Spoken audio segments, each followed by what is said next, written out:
Kumusta? Okay lang naman po. Taga-saga kuya? Sa ano mo, sa probinsya, ma'am, sa Mindanao. Pero nasaan ka ngayon? Sa Saudi, Riyadh. Mm. Ikaw Ilang po, taon ma'am? ka na? Ay, sorry. Ilang taon ka na po, sir? 39. Ba't magbulat ka? Hindi naman po. Halos magkasing edad lang po kasi 38 pa lang ako. Konti lang ano. Konti lang ang gap. Isagad po yung ulo sa screen, sir. Maliit po kasi kayo tingnan.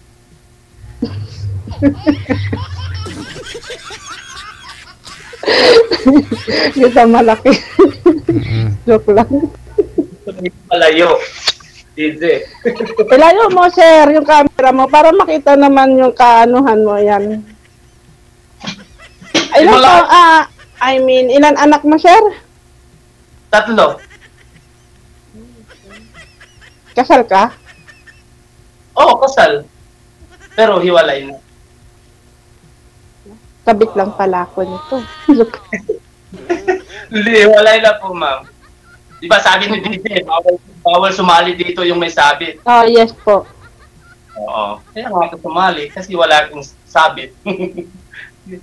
Kayo po, ma'am, saan po kayo ngayon? Nandito pa ako sa Laguna. Laguna. Taga Laguna ka? Ano po ako, taga Quezon. Okay, so. Yung trabaho mo dyan, ma'am? Dito sa factory sa Mandunisin. Anong factory niya, ma'am? MNC po, paggawaan po ng pancit canton, mga biskuit, ganun laki ni. Wala bang Indomie dyan?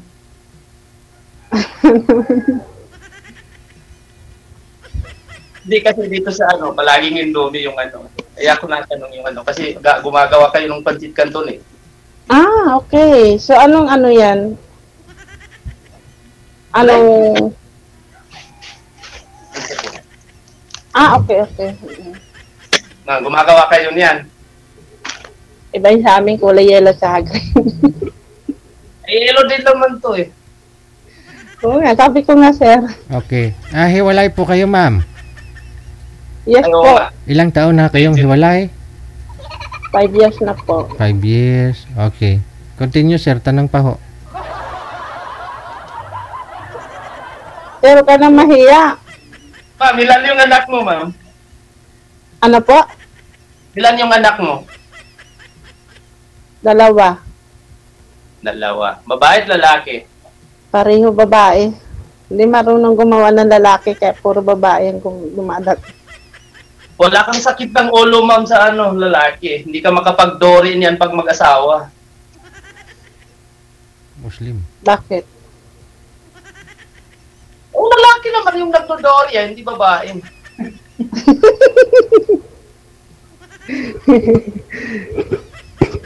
Ilang taon na po kayo dyan? Ay, bago pa lang, ma'am. Man pa lang. Okay. Hindi kaya maghabol yung asawa mo, sir. Baka mamaya mapatulpo tayo. Ma'am, di ko lang alam sa ngayon. Baka ano, kasi tinanong mo yan eh. Ano pa? Sa tinagal-tagal ng ano, baka maghabol. Hindi, I mean, may asawa na po siya ngayon. Wala, ma'am. Pareho kami nasa ano, ibang bansa. Siya sa ano, Saudi rin, sa Kyle. Sure po ba kayo? Wala magkakaproblema. Baka mamaya, ha? Pagdating ng oras or araw, kami na... Ma'am, libre kami naghiwalay. Divorce ng ano, nagpirma Kasi ako, hindi po ako kasal. Ay. Sintro kayo sa camera, sir. Anong ginagawa mo? Hindi ka namin makikita na maayos. Okay. Ano po ba? Muslim kayo, sir? Opo, DJ. Muslim po ako. Ayun. Taga Mindanao. Tapos, si girl kasi, hindi pa ho kasal to. Ikaw po kasi, kasal sa asawa mo, sigurado. Kasi siyempre, Yes. Muslim, kailangan kasal talaga. No? So, paano yan, ma'am? Ikaw magtanong, ma'am? paano yan? Ang hirap pagkasal. Baka mamaya magka-problema po yan ha. Kasi ayoko po nang magulo. Hiwalay naman kami, ma'am eh. Di ba sa inyo, pag hiwalay ng divorce, wala na yung legal na yung nahiwalay. O ganun din kami. Kasal nga kami, pero legal kami na. Nasa ilang taon na yung anak mong panganay? 20. Malalaki na. Okay. Yung sunod, 18. Yung bunso na babae, 14. Okay. Pwede mo nalim sundan. Pwede rin kung ano. Kung ano. Sakali. Joke lang kuya. Wala kayong pasok ngayon, ma'am. Nakalib ako. Pwede rin pala mag-leave, no? Yes naman. Mag-leave din. Akala ko mag-leave ka din. Bakit po ba nagkasakit kayo, ma'am? Vacation leave mo o sick leave? Ano po lang about sa daughter ko. So ano kasi ako sa schedule kasi ng ano niya sa hospital sa cardio. So for operation siya ngayon. Yung anak mo? Yes po, sa puso po. Oh. So ano po siya, blue baby po siya. Ilang taon na? 5 years old na po siya ngayon. Ay. Kasi magtatrabaho ka pala, sinong kasama niyan? Yaya po yun, may yaya. Oh. Tatlo lang kayo Ay, dyan. man. Kasi ano, may yaya pala yung ano. Alin? Hindi May kasi yaya pwede, hindi kasi pwedeng walang ano yun, alam mo naman pag ang bata may sakit, so dapat nakapokus talaga sa kanya. So mahirap kasi pag congenital heart kasi pag was na napagod ka o whatever na inubo ka, hinihingal kasi siya. O naoperahan siya unang bisis, open heart naman siya. O yung tatay, ma'am, saan na? Wala na po akong balita, nakakalimot na yata ang ano. Kawawa na may bata, yung anak ninyo. Ilang taon na kayong walay? 5 years nga po, sir. Sabay, nung nanganak ko kayo sa bunso ninyo, naghiwalay kayo? Ayan po, nung ipapanganak ko pa lang siya.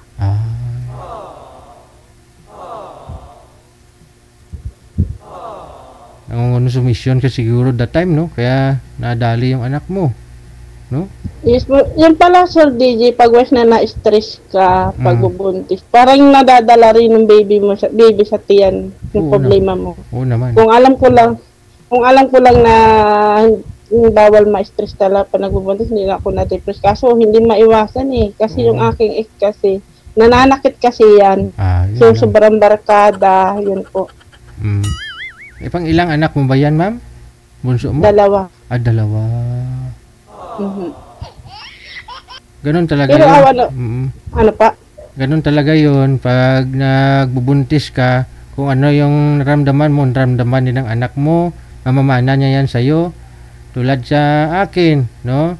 Nung, nagmana talaga yung anak ko sa akin, gwapo. Eddie, wow. Hindi, joke lang. Joke lang Sige, okay lang. Anak ko siya. Magtanong lang po kayo.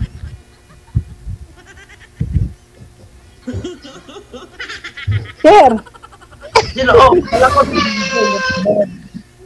No. Ay, you're going to sleep. Ano pa? Kala ko si DJ, sabi mo na magtanong ka po siya. Sir, magtanong ka lang. Sige na.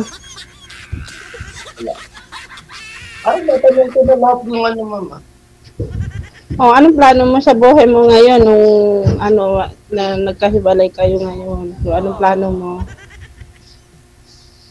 Ito lang muna, focus lang muna sa trabaho. Okay. Siyempre, bago pa lang tayo dito eh.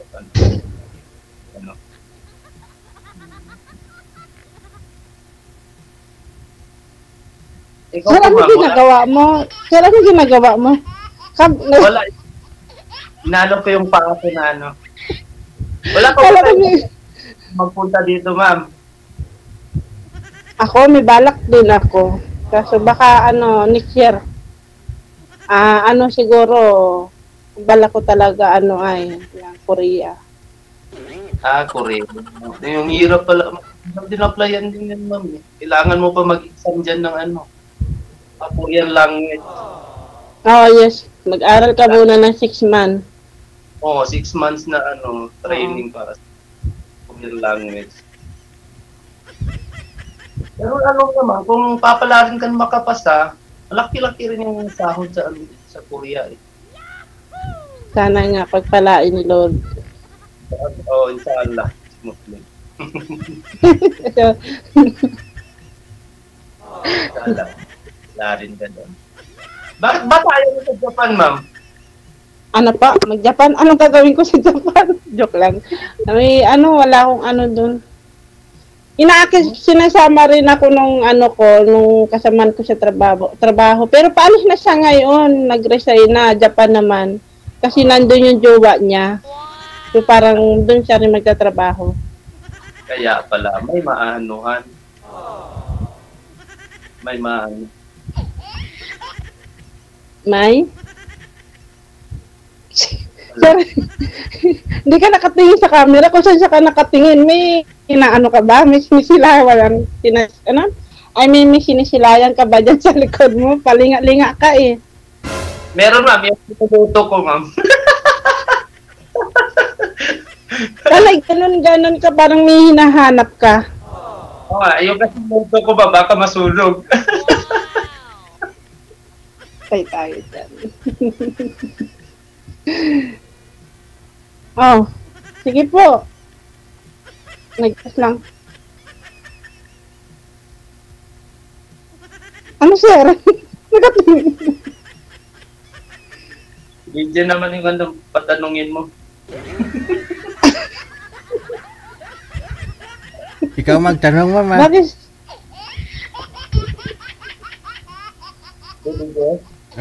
Si girl kasi, no, sa factory ito nagtatrabaho, walang naniligaw ngayon sa iyo, ma'am? 6 years ba naman? Sa amin? Sa'yo? Bawal kasi sa amin. So, bawal ang mga kapwa-empleyado. Sa labas, ibang factory? Wala? Hindi po, wala po. Sa kapitbahay lang. Ayoko ng taga rito. Kasi kilala ko ng mga ugali ng tao dito. Gusto ko yung sa ibang lugar. Sa Facebook lang. Marami dyan, Maraming scammer ngayon sa FB, mahirap magtiwala. Sa bagay.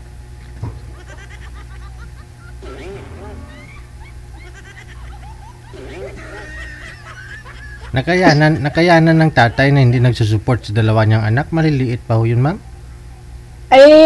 Nung naghiwalay kami nagbitaw na po siya ng isang salita. So, ibig sabihin pag nagbitaw na siya, wala na talaga siyang pakialam. So, ang sabi niya nung huling paghiwalay namin, December 24, disperas po yun ng Pasko. Ang sabi niya, tanggap na niya na wala sa buhay niya mga anak niya. So, ibig sabihin, na talaga niya, kakalimutan na niya. Meron po palang tatay na ganun na parang tawagin masamang ugali na iniisip lang puro sa pansariling kaligayahan. Ayaw ng obligasyon, no? Takot sa obligasyon. Pero balita ko, may kinakasama pero 3 anak ng babae. Bakit tatlo yung bubuhayin niya doon, ma'am? Samantala sa iyo, 2 Yes. kanya kaya. Pinagpalit niya yung tunay niyang kadugo kaysa sa hindi niya. Pinagpalit yung hindi niya tunay na kaysa sa tunay niyang kadugo. Okay lang yun, walang problema. Kasi hindi naman ako nawalan. So siya yung malaking kawalan sa kanya. Alam mo kung bakit? Kasi hindi naman niya kasama yung mga anak niya. Saka kasama ko ito. Masaya pa rin ako kasi kasama ko yung mga anak ko.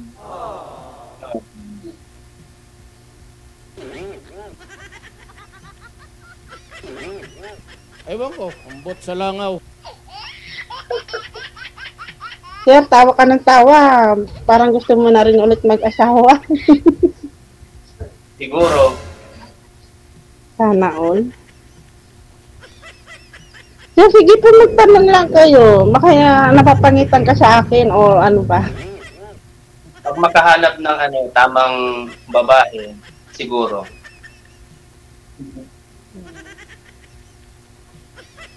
Hindi ko pa naman. Ang gusto ko lang naman, makahanap ako ng totoong nagmamahal yung tanggap ako, saka tanggap yung mga anak ko. Hindi pa naman natin masabi na ikaw na yun kasi bago. Hindi ko naman hindi, I mean, wish ko lang yun, pero hindi ko naman sinabi agad-agad, di ba? Dadating din yung takdang panahon. Ano ka ba? Huwag mo na mapabilisin.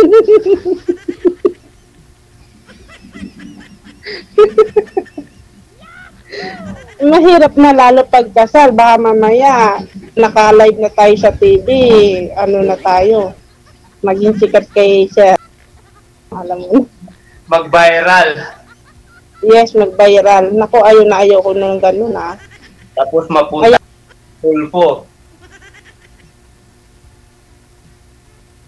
Na kung natasapakan tao, hindi ko lang alam ikaw. Wala rin. Kasi pangit yung gano'n, babae rin ako. Kaya naiintindihan ko yung anong sitwasyon.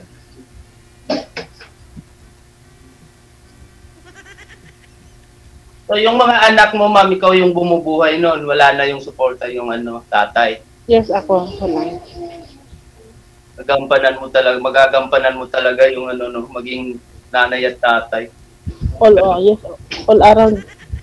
Pero Wala. nakakaya ko naman. Awa naman ni Lord na survive ko naman.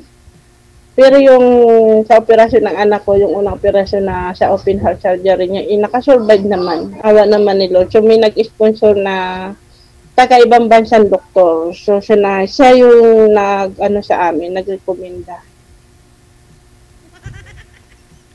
Sana nga bigyan ka pa ni Lord ng malakas na pangangatawan para sa mga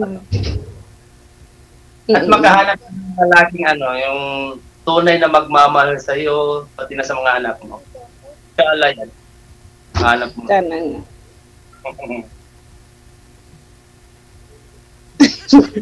Si Kuya laging may ginagawa yata eh.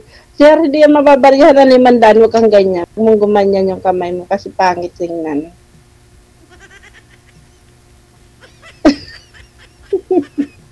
Ito pala talaga pag first time. Tapos may kinakamot kaya sa side. Ano mo ginagawa mo sa lamesa? Kasi yung kamay mo hindi mapakali eh. Yung ma'am yung kukulang pa ako at yung sinasain ko. Yan yung inano ko eh. Gamitin mo ng nail cutter. Wala ka ba nail cutter dyan? Pero mamaya lang kayo, hindi ko baka yung masugatan. Unti-unti ko lang para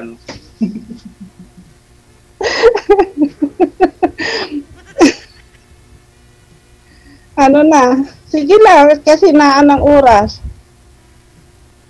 Si DJ muna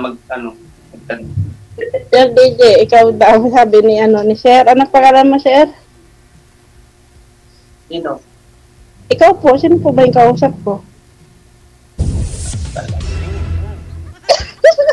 Hindi mo alam. O sige na, kung wala kayong itatanong, susunod yung iba naman ha. Thank you. Maraming salamat. Sige po. Okay, bye-bye. Wanted, sweetheart. Wanted, sweetheart. Oras natin 38 minutes after 1 o'clock Philippine Standard Time.